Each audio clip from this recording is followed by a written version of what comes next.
Hey everyone, Ed Helms here. You might know me as Andy from The Office or Stu from The Hangover, or you might know me as the co-founder of BGS. I know, I'm just as surprised as you. They let me co-found something. But here's the thing, we're doing it again. Yeah, this time we're leaping into our other deep love, the vast and vibrant world of country music, with something we're calling Good Country.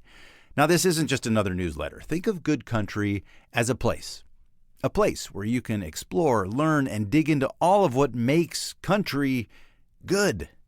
Seriously, country music has so much going on these days, and it's coming from so many different deep and soulful places, and we're here to cover all of it, just as we've done for bluegrass and roots music at BGS for over a decade. So sign up now at goodcountrybgs.substack.com and let us bring you the many sides of country music straight to your inbox. Good Country. It's a nice place to be. Hi there. This is Justin Hiltner, BGS Managing Editor and lifelong banjo player. BGS is proud to be supported by our friends at Deering Banjos, an American-made, family-owned company making banjos for every player and every skill level, like their top-selling Good Time Banjo, which is a perfect instrument for beginners and hobbyists alike. Personally, I love the Julia Bell, a low-tuned banjo that gets you that John Hartford sound. Discover more at deeringbanjos.com.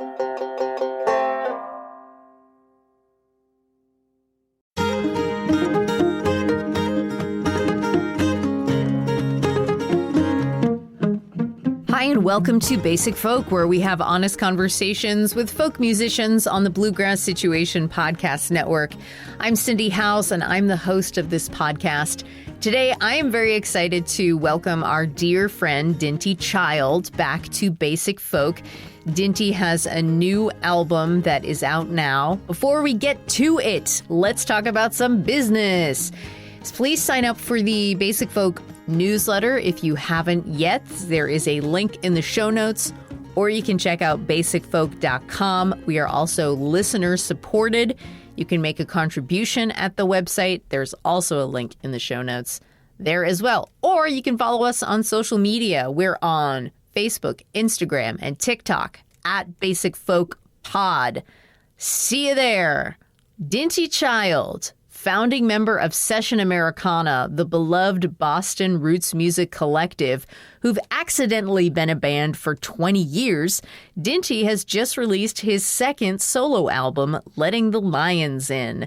The new songs feature co-writing on all tracks between Dinty and Boston area songwriters like Mark Gorelli, Chris Delmhorst, and Dave Godowski. A self-proclaimed slow writer, the majority of these songs were written on the annual Sub Rosa songwriting retreat Dinty runs on 3 Mile Island. No, not that 3 Mile Island. It's actually on Lake Winnipesaukee in New Hampshire and owned by the Appalachian Mountain Club. Dinty's family has been working at the island for over 100 years. Dinty currently serves as the off-season manager, putting his musician and carpenter skills to good use, hosting songwriter friends at said retreat like Rose Cousins, Rose Polanzani, Rachel Price, Miss Tess, and many more, as well as an annual music camp run by Kristen Andreasen, Laura Cortese, and Dinty Child called Miles of Music. Letting the Lions In was co-produced by Zachariah Hickman, who's worked with Josh Ritter and Ray LaMontagne, and it was recorded at Great North Sound in Parsonsfield, Maine, over the course of 3 days in the spring of 2021. Dinty says, "I often trade construction work for studio time there." During our conversation, we dig into why these songs needed to be recorded. Our consensus is that legacy and spreading joy to his community are the top 2 reasons. Also, Dinty, who says an annoyingly large percentage of his songs start as dreams, talk about what kind of sleeper he is, what's with the lion, and his thoughts on drinking thanks to the handful of alcohol songs on the new album. Dinty is a dear friend to the podcast and an important part of the New England musical landscape, and we're thrilled to have him on the show. We'll take a listen to clips from the new record, Letting the Lions In, during our conversation with Dinty Child on Basic Folk.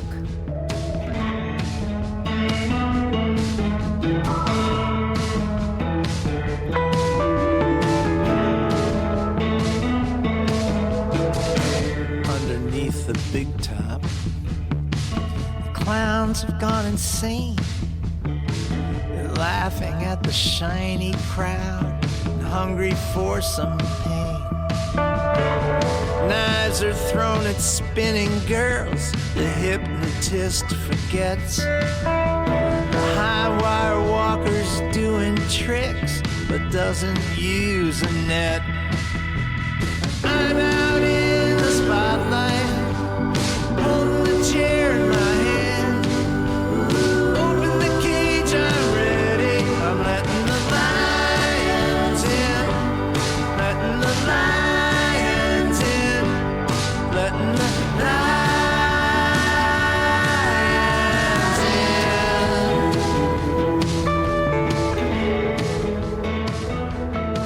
Dinty, thanks for coming back on Basic Folk.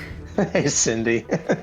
Okay, I'm excited to talk about this record. I've got a couple questions before we get into it. Okay, sure thing. So you grew up in the Boston area in Sudbury with much older sisters. Yep. And it sounds like your sisters really loved you and fawned over you and held you all the time when you were a baby. And I feel like that results in you thinking everyone loves you and thinks you're wonderful. So you are also the glue that holds a lot of the Boston roots community together. How do you think that, quote, everyone loves me and thinks I'm wonderful translates to your position in the scene there? I mean, I don't know that I'm the glue. I'm a factor. I'm a glue factor for sure, I guess. Partly is that I have been around there so long that I know a lot of people and I've seen a lot of people come and go and stayed in touch and stuff. I guess what I would say, and I mean, I think this goes to a lot of things, not just Boston, but other things, Miles of Music, which you know of, other stuff, is just that I assume that people want to be friends and people are cool and people are good to get to know and people should know each other. And I mean, that's a big thing, right? That it's like I'm always kind of sort of, oh, you should meet this person and that person does this thing that you would like and you guys would be great together and all that kind of stuff. So there's a whole lot of that. And I think that comes from not really questioning motivations or subtexts and stuff like that. And it would probably benefit me in some ways to do that some more. I might be a little overly trusting in general, but for the most part, I think it's served me pretty well. Mm-hmm. You are a carpenter, contractor, handyman, house fixer-upper, this old house type of guy? Was? Yeah, yes. Am, I suppose, but yeah. How did you come into that work and how has it enhanced your life as a musician? Well, I spent a bunch of time. My dad loved to build stuff. He was not a builder. He was he was a more of a white collar guy, but he just loved to build stuff. So as a kid, I spent a lot, and I was the only son, and I was way younger than my sisters. So I spent a lot of time on the dumb end of a table saw as a kid, and he loved nothing more than doing projects on the weekend. So I just got very accustomed to doing that kind of stuff, and I was good at it. Whatever particular visual kinds of skills and reasoning things, it just meant I was good at it. So I started doing some of that work summers through high school and after high school, college and stuff like that. And I was not a motivated student, I would say. So I ended up, I had a girlfriend, now my wife, who lived down on the coast of Massachusetts, and another friend, musician friend who lived there. And he said, why don't you just stay here and work next semester? And I was like, okay, that sounded pretty good. So I did a lot of that back and forth for a number of years, 2 or 3 years. And then just one thing led to another. That job sort of finished, and then somebody asked me to do something, and then somebody asked me to do something else, and somebody asked me to do something bigger. And then I needed more help. So I knew a bunch of musicians who needed work. So I got them to help me with it. And it just kind of went on that way. So it was always something I could do to earn money. I was always a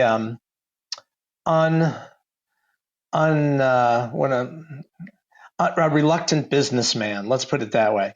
But I was good at it, and people liked me to do it, and I could always play music. So there you go. It was something that was flexible, earned good money, and I could always be a musician. And that's what I did for decades. You're someone who has just so much fun on stage. It's such a joy to watch you. What were your early experiences of performing like, and how has your relationship to performing evolved?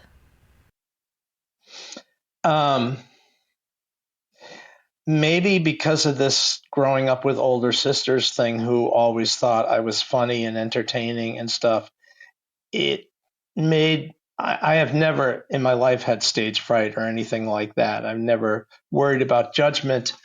Anytime I'm on stage, it's just like, hey gang, let's have fun. And that is whether there's 10 people in the room or 20,000. I just still have always had that attitude. And so I'm just enjoying myself. I love the music, and I love playing, and I love bringing people into that.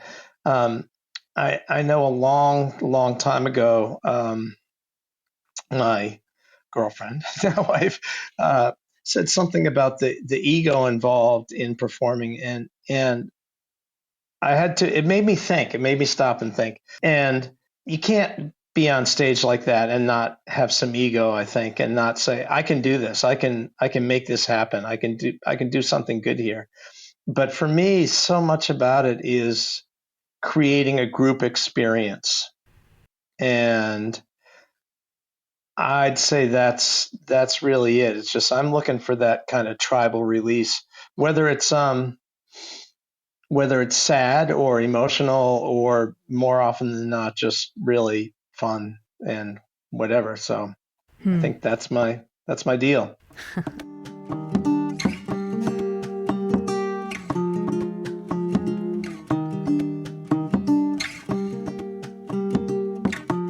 All right, let's talk about the island for a bit. 3 Mile Island on Lake Winnipesaukee in New Hampshire, run by the Appalachian Mountain Club. Is it okay to say Appalachian if you're in the north?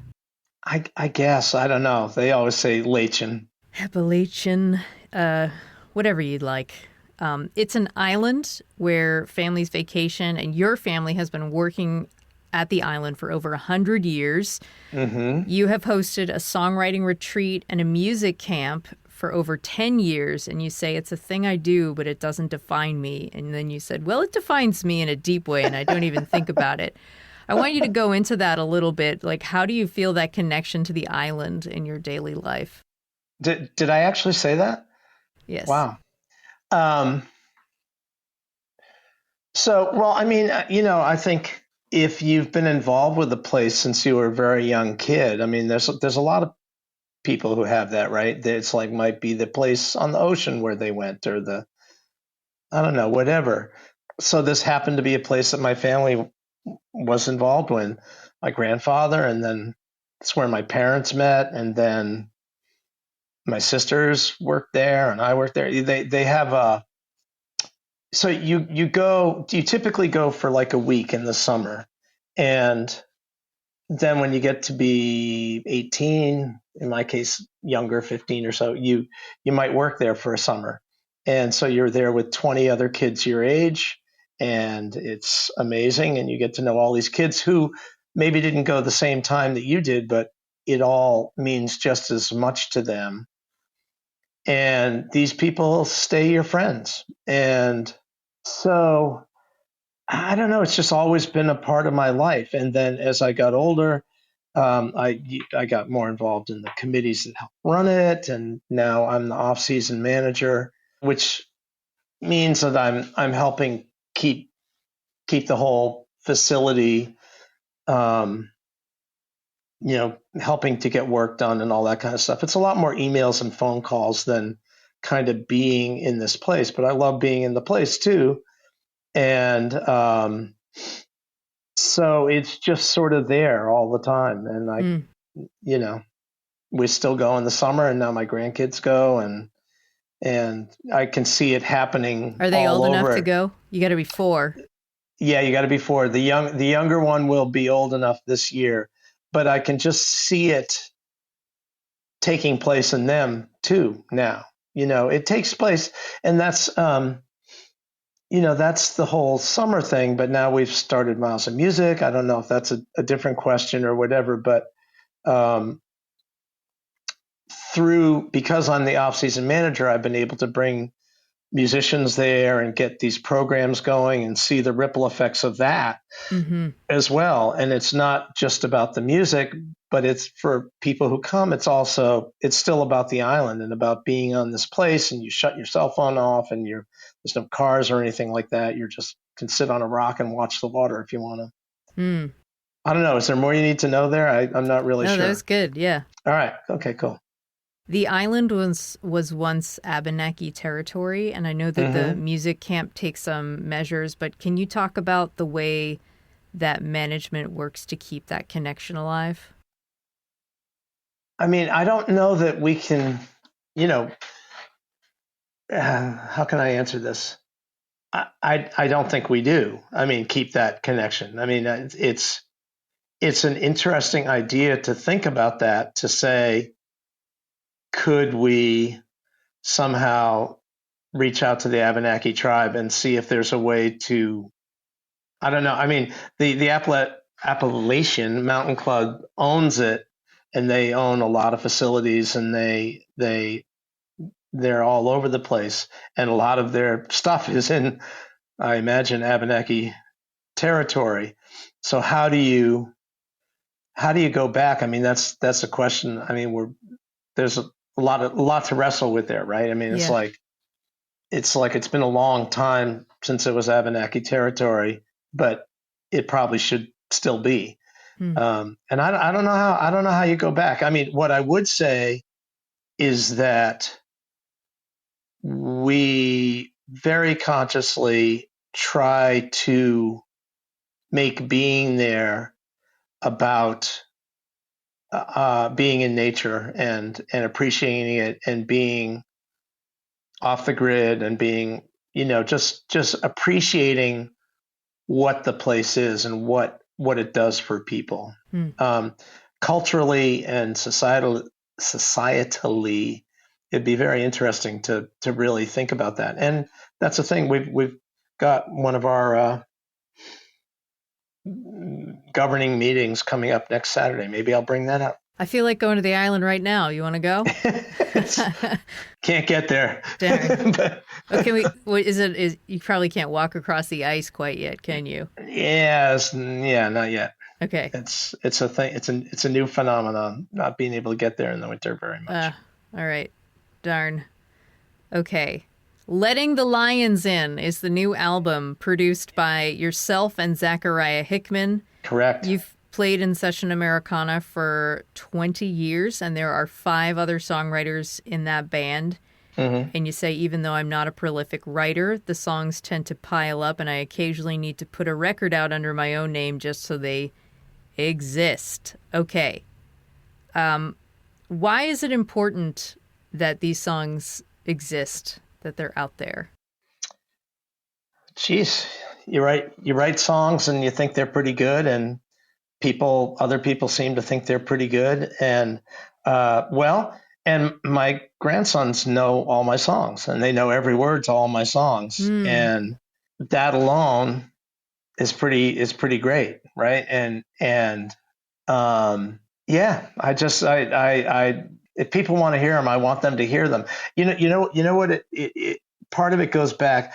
The first record I made under my own name, Lucky Ones, I remember I had a bunch of songs piling up, and I had done a bunch of carpentry work for Sam Kassir, who owns Great North Sound in Maine, great studio. And I remember Zach Hickman plays bass with Josh Ritter. Dietrich Strauss, a good friend of both of ours, and I were standing in the audience at the Josh Ritter show in Boston, House of Blues, packed audience, and everybody around me was just singing along with all the songs, like all the words, just singing along, top of their lungs, happy as could be. And I remember thinking, this doesn't happen if they don't know the songs. If they don't have a way to hear the songs, this doesn't happen. Mm-hmm. And so we went in the studio, we recorded a pile of stuff. I didn't know if it was going to be a record. I didn't know what was going to happen. But it turned into a record, and so that's just sort of the way it goes. And it's happened, and it keeps happening after that. And now, I guess there's another addendum to that. As Session Americana was playing, we were playing one of my songs called "It's Not Texas" at a fairly big venue, and I started singing it, and I just heard this like ripple go through the audience. I'm like, oh, like a kind of like, oh, I love this song. Again, it doesn't happen if they don't know the song, if they don't get to hear it and internalize it. So that to me right there is a reason to record, and getting it in front of people, there's so much for people to listen to. Who knows, but at least I can say that it exists. My grandkids know it, and some other people do too, Yeah. Sounds like community joy and legacy. I guess so. Yeah, there you go. Reasons. Thanks, Cindy. Welcome. Yeah.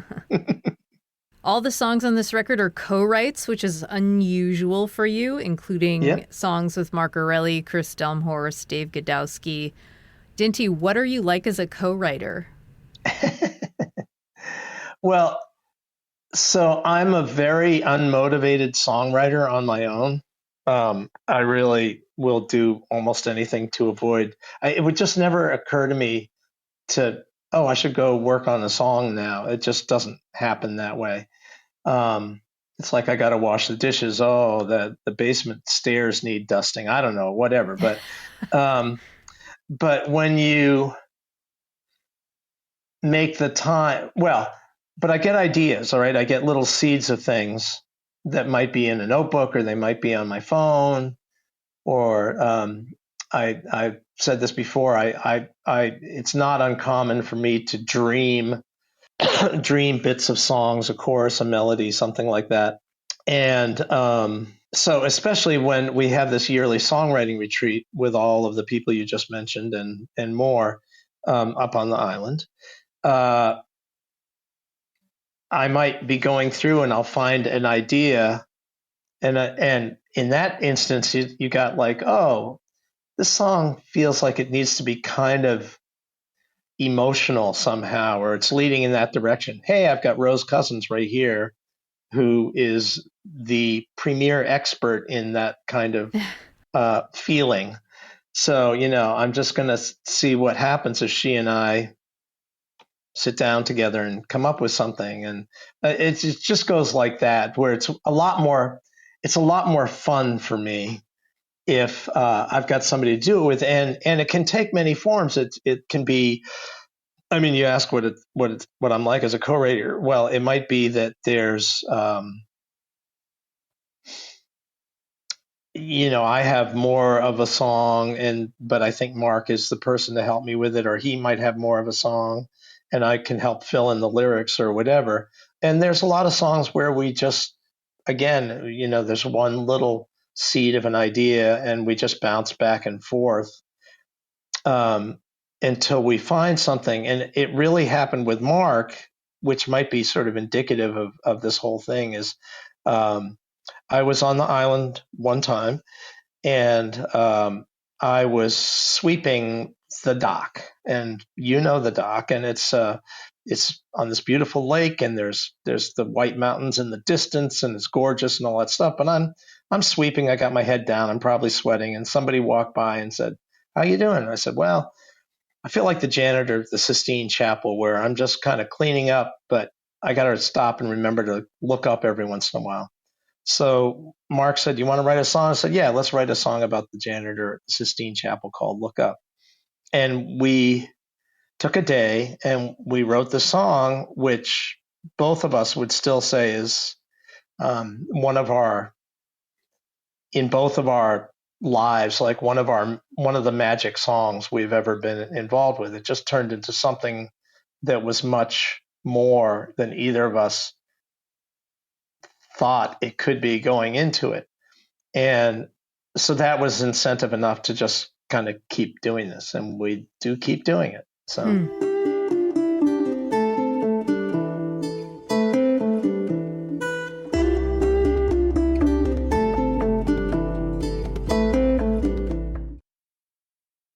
All right, I want to go through the album and ask you questions about the songs. Sure thing. Let's start with Witness. So you wrote a track by track, and I'll quote you from time to time from this write-up. You said, "The sentiment that songwriters and storytellers and performers have been necessary since the beginning of time, but also they need folks to sing, tell, perform for, and with. That's a really powerful one to me." How does the act of being a musician and being a songwriter feel ancient to you? Oh, I think I said it earlier. It's like tribal, I mean, that's a reason that song is important to me. That song in particular was, it was more a Mark song that I helped finish or helped write. It had been his idea, but because music is so primal and necessary and so has been around in civilization forever, and the storytelling and sitting by the fire and just all of that, but it's that gathering, it's that tribal thing, or I mean, it might be that the storyteller is telling some ancient story, but it still is riveting to the people hearing it, and maybe they get something out of it, or maybe they can relate, or they can learn something about themselves that they didn't know before. There's just so many things. It's such a deep thing that's ingrained in us and humans, I think. Standing on the in a stadium listening to Taylor Swift or whatever, in ancient times that wasn't going to happen, but I haven't done that myself, but it seems like it's still just very much this tribal thing, which just goes to this like deep necessity and connection. That's really crucial to people's sense of being human, I think. So there you go. Question about dreams. I have to set this one up.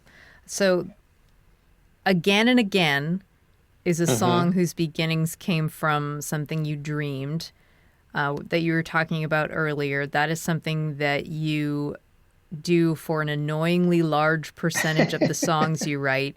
Yep. And the song that happens later on the album, Wake Up and Go to Sleep, asks the question, am I awake, asleep, and dreaming, both at the same time? Dinty, a lot of dream talk. What kind of sleeper and dreamer are you? I don't know that I'm a categorical sleeper and dreamer. I just know that there are times in a dream where a song is involved somehow. I may be singing it. Somebody else may be singing it. In your dream? In my dream. And might be a melody. There could be words involved. And it doesn't happen a lot, but I don't write a lot of songs either. And it seems to happen more if I've been playing a lot of music or I've been working on things, kind of understandably, because that stuff is in my head. But I have sort of learned at this point whether it's worth getting up to get the idea down or not. It's like, even in my dream, I can go, yeah, I'm not getting up for this one. But but sometimes I do. And more often than not, I've left the phone 2 floors down in the house, and I've got to kind of pry myself out of bed and go down to find my phone and just kind of go. And I could, find you examples of most of the songs on that record, like the very first barely decipherable things I mumble, and then I'll go back to bed and just go to sleep. And so that happens. If any Basic Folk listeners have an extra old iPhone they can give to Dinty so he can leave it by his bedside at all times, please feel free to email dinty@dintychild.com. My wife would not appreciate me doing it in the middle of the night in the bedroom. But. Listen, it's for the art. For the art. All right. Maybe she'll suffer for the art. No, I don't think so. But I could leave it in the other room.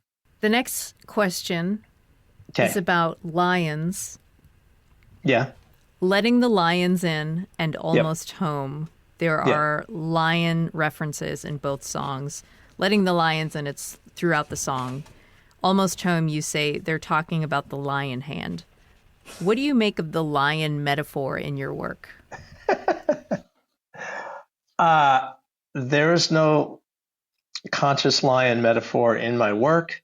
Letting the lion, I'm letting the lions in was a line that Susan Cattaneo had.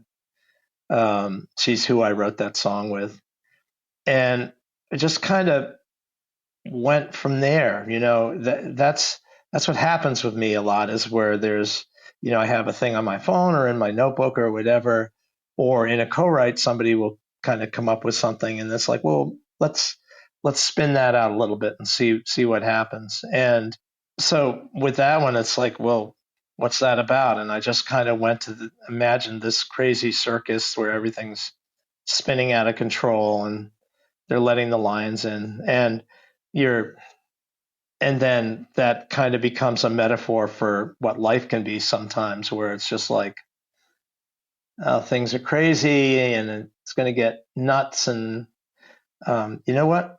Just bring it on. I'm ready for it. And that's sort of where that song went. And the lions in the lion hand, in Almost Home, I dreamed a big chunk of that song, certainly the music and stuff, when I had the Almost Home bit and stuff, and everybody's talking about, in my voice memo, it's everybody's talking, everybody's, and Chris Delmhorst was there, and she's a great person for hypnotic groove based songs that may or may not make a lot of sense. And she just had me write down a whole big long list. I was just spewing out ideas, and I think Lion Hand might be a thing I wrote down. I don't know. So maybe, Cindy, maybe it's in my subconscious somewhere. I don't really know. How do we get in there? I don't know. Let's write a song together. Okay.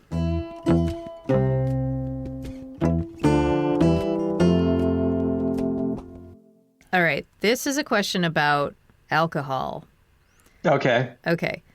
In the song The Last One and Hellbent, there are references to drinking. Hellbent, you've got a great line.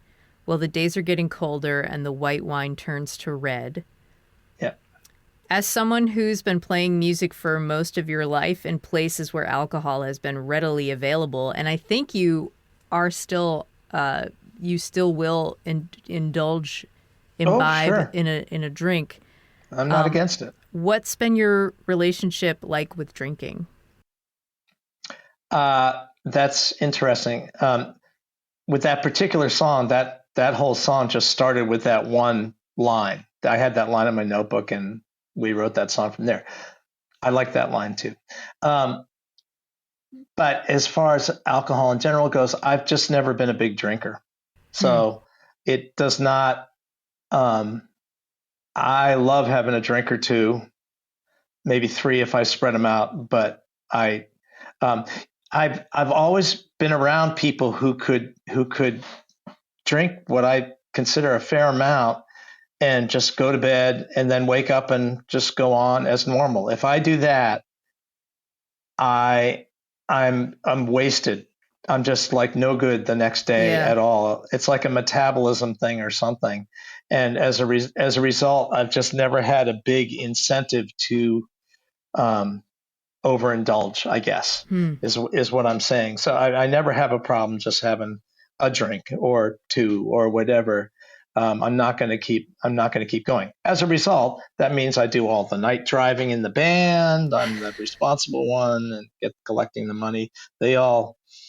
I'm loading the van by myself a lot of times because they're hanging out and chatting and drinking. But so that's it for me.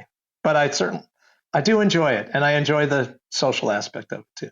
I think I gotta quit, but Yeah. I do have a funny story. I don't know. I don't know if I've told you this story or not. We were both at our friend and talented musician Dietrich Strauss's wedding in the English countryside, and it was like Yes. end of the night, and I had more than a few. I wasn't like blitzed or anything, but I was like, my wife and I were like ready to leave, and like all the Boston friends had played this great set, and it was nighttime and everything was beautiful, and Dietrich and Flora had just gotten married, and I was like, let's keep partying to my wife, Elizabeth. And I went in the drink tent and I was like, yeah, let's go. And I started like grabbing things. And then she drove back we went to like the grocery store and we're like getting cookies and biscuits and candy and stuff. And then like we went back to our hotel and just ate the snacks. And then it was like 2 or 3 days later, I looked at what I had grabbed from the drink tent, and it was a can of non-alcoholic beer and a bottle of sherry. It's like the worst party ever. I don't know. Maybe if you're in the English countryside, it doesn't really matter.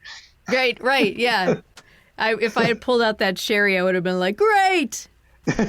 So funny. I tried to drink the sherry too. I'm like, blah, this is like. So you didn't even end up drinking the stuff you pulled out? No. Oh, wow. All right. And I'm pretty sure Dietrich is probably listening, and now he knows that story. I haven't ever told him that, so I'm happy for him to hear it in this medium. I think he'd be pretty happy to picture you doing that, too. Let's keep going with non-alcoholic beers. Okay. The song Feels Like the First Time. You wrote this with Mark Orelli, and it kind of sounds like you were... Aeneas has at least one song like this where she's like, woe is me, I can't write a song. So it sounds like that was your dilemma. You were like, there's so many songs. How come we have to write another one? And then you guys started talking about how awesome it was to discover new music as a teenager and how exciting it is when you write a new song that seems to like connect with the audience. So how do you still relate to your teen self when it comes to music discovery, whether it's your music or someone else's? Yeah, that's exactly what that song was. You know, it's like, hey, we write a song every year. What are we going to write about? I don't know. You got ideas? No, I don't got ideas. And then we just kind of kept going from there. I don't quite know how to answer this. It's unfortunately, I don't know. Unfortunately, I don't tend to listen to a lot of music, and but then what every about once live music? Are you hearing a lot of live music? I would be surprised if the answer is no. No, I do, and I get I get really psyched when I hear something. I mean, I went to see Maddie Cunningham last year, and she was just. No, I get really excited at things, for sure. I just don't tend to then follow up and listen that much at home. I have just always been totally engrossed by music ever since I was a little kid of all kinds. And that's still in there for sure. I don't tend to seek it out as much as I did when I was a kid, because I mean, I think that's part of what happens when you're a kid. You sort of and in high school and maybe college, you're sort of absorbing all this stuff, and then you just maybe don't have as much time for it. You're working, you have kids or whatever. So it still means a lot. And when I come upon something that really speaks to me, it really means a lot to me. I don't tend to go searching it out that much, but. Okay, one more question, and then we're going to do the lightning round, and you better answer my lightning round questions, because last time you didn't. Come on. Are you sure I didn't? Yeah. I could swear I did in record time. All right, go ahead. Let's go. We got it. The song Light the Fuse and the song Little Things are both duets with Ally McGurk and Annie Lynch, respectively. These are duets about relationships. What goes through your mind in the studio when duetting with someone who's stepping in for your spouse, your partner? Like, what kinds of are there any? What kinds of conversations are had with your duet partner prior to the recording? Those duets were not recorded at the same time, so we didn't need to have the conversation. And the songs I write are not, they're more imagined stories than anything. Little Things was a dream song. Light the Fuse came out of Susan. I wrote it with Susan Catania. She had, again, the first line of, you know how to set me off like I've been drinking Molotovs. And more alcohol. More alcohol. Well, that's pretty serious alcohol. We just got talking about what it's like to be in relationships for a long time, and how, there's minefields, and you really know how to get each other if you want to, but then you have to agree to sometimes that we don't want to do that anymore. So to me, that's what that song is about. It's not about, my relationship specifically, although I'm sure there's a lot of elements in there, because I've lived and I've been married a long time and stuff like that. So as far as your question about what conversations are had, I don't know. There are now three duets that I do with Annie Lynch that are, what is she calls herself the beleaguered girlfriend or the beleaguered partner or something like that.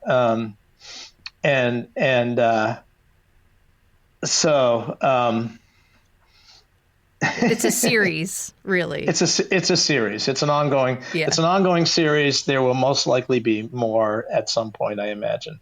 And write about what you know, right? You got to draw it from real life. You've had a lot of experience. I'm not one to write a lot of songs about, here are my feelings. This is how I feel about this and that. But my feelings come out in other ways as I'm telling stories, or my experience comes out in other ways as I'm telling stories, I guess is what I'm saying. All right. Dinty Child, we better do this lightning round. It is Cambridge, Massachusetts related. You got it, man. You got it. All right. Go ahead. All of these questions are about Cambridge. Ooh, I like it.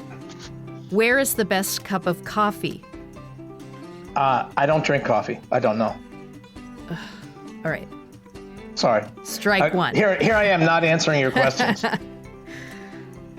What is your favorite record store? Stereo Jacks in Somerville. What is the best walk? Or where is the best walk? Oh, along the Charles River. What is your favorite Harvard thing? My favorite Harvard thing. This is lightning round. My favorite Harvard thing. My favorite Harvard thing is walking through Harvard Square late at night and just watch. And I have to walk through Harvard to get from my house into Harvard Square or Passim or any of the places I often go.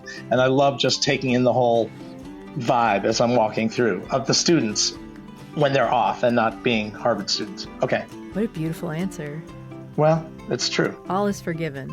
Okay, couple more. What is Makes up for the coffee thing. Right. Okay, go ahead. What is your favorite burger? My favorite burger. Currently, my favorite burger is actually the Passim burger, which is weird because I have 10 shows. It's a good thing because I have 10 shows at Passim in a month, but it's not so giant that it kills you, but it's really good. It's really, really good. So I'm going to say that's my favorite right now. All right, this is the last one, and it's a big one, and I am sorry in advance.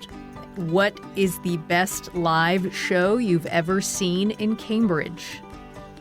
In Cambridge, the best live show I've ever seen in Cambridge. Oh, I know the best live show I've ever seen, but not in Cambridge. Best live show I've ever seen in Cambridge.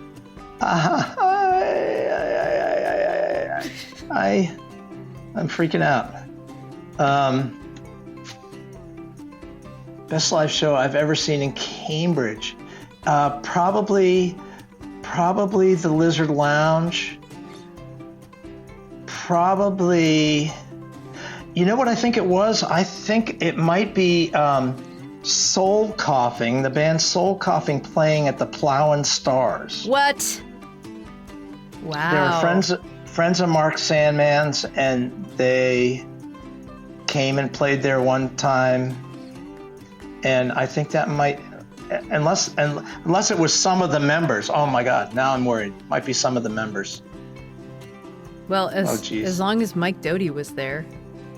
Doty was there, and Yuval, the drummer, was there. No, yes. Soul Coughing, actually, I can tell you this. It wasn't the Plowin' Stars. It was downstairs at the Middle East playing the Mark Sandman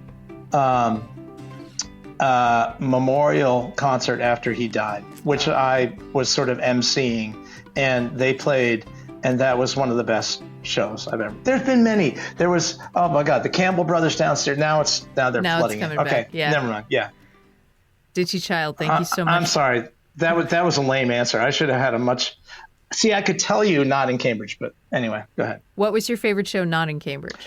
My favorite show not in Cambridge was last year was, it's a tie between Tom Waits at the Orpheum in 1987 or something. It was right after Frank's Wild Years came out. And last year at the new MGM in Boston was Feist. And it was literally, I've been telling people, it's the best show I've ever been to. Wow. Did she have a band? Yep. She did have a band, but it took about half the show for her to get to the band. Oh, that's she great. She was in the middle of the audience for a long time.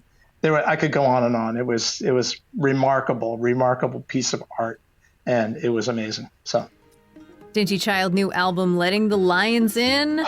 Thanks for talking to me. Hope I see stressful. you soon. So great.